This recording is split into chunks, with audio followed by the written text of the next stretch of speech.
بسم اللہ الرحمن الرحیم. السلام علیکم اسٹوڈنٹ. آج ہم اسلامیات الیکٹیو جو 10th کلاس کا ہے اس کا لیکچر نمبر 5 پڑھیں گے، جس کے اندر ہم نے شارٹ کوسچن پڑھنے ہیں 21 سے 28. So let start this. Question number 21 ہے، ترجمہ لکھیے کیجیے. واللہ غنی الحلیم، اور اللہ بے نیاز ہے، نہایت تحمل والا ہے. بے نیاز کا مطلب ہوتا ہے یعنی کہ اب اللہ تعالیٰ نے جو بھی چیزیں بنائی ہیں ہر چیز کے بارے میں وہ سمجھنے والا ہے، جاننے والا ہے. تحمل یعنی صبر و تحمل، اس کے بارے میں ہم بات کرتے ہیں، وہ یہ اللہ تعالیٰ کی صفات میں شامل ہے.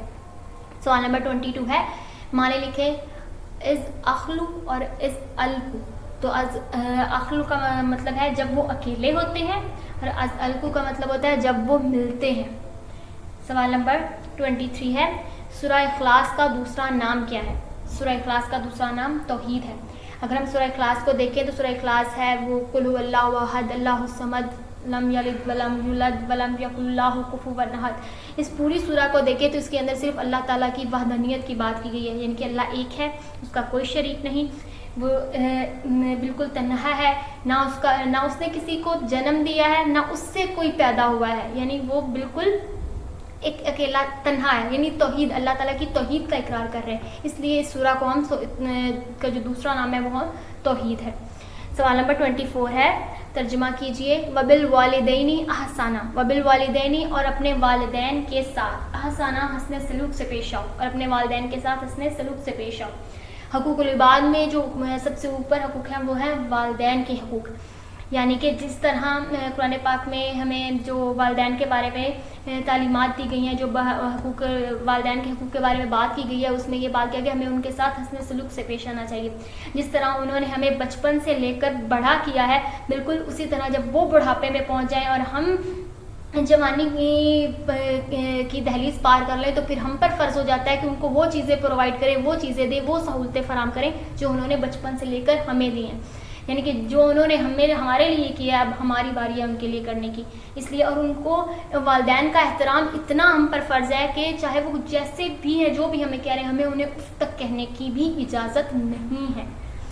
سوال نمبر 25 ہے، ترجمہ لکھیں. وبالآخرات ہم یوقنون، وبالآخرات اور وہ آخرت پر، ہم یوقنون یقین رکھتے ہیں، اور وہ آخرت پر یقین رکھتے ہیں.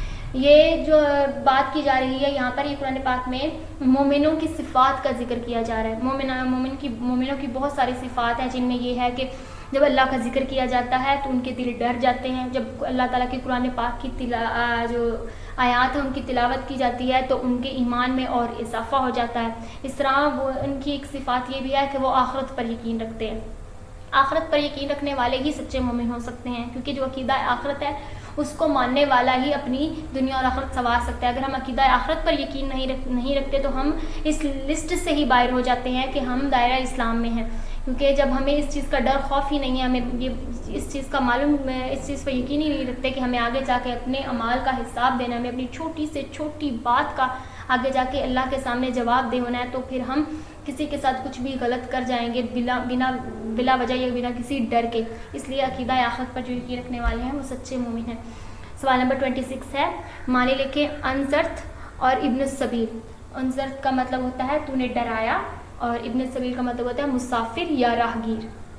سوال نمبر 27 ہے، ترجمہ لکھیں. واللہ اور اللہ یضاعف چاہتا ہے، لمن یشاء اور بڑھا دیتا ہے، اور اللہ جس کے لیے چاہتا ہے اور بھی بڑھا دیتا ہے. یہ میرے اللہ تعالیٰ کی صفات میں شامل ہے. اللہ جس کے لیے چاہتا ہے در کھول دیتا ہے، اور جس کے لیے چاہتا ہے در بند کر دیتا ہے. وہ جس کو چاہتا ہے عزت دیتا ہے، جس کو چاہتا ہے ذلت دیتا ہے. وہ ہم نے آیت تو سنی ہوئی ہوگی، وہ ہماری مشہور جو قرآن پاک کی آیت ہے، وَيَعِزُّ مَن تَشَاءُ وَتُذِلُّ مَن تَشَاءُ. وہ جس کو چاہتا ہے عزت دیتا ہے، اور وہ جس کو چاہتا ہے ذلت دیتا ہے. سب کچھ میرے اللہ کے ہاتھ میں ہے.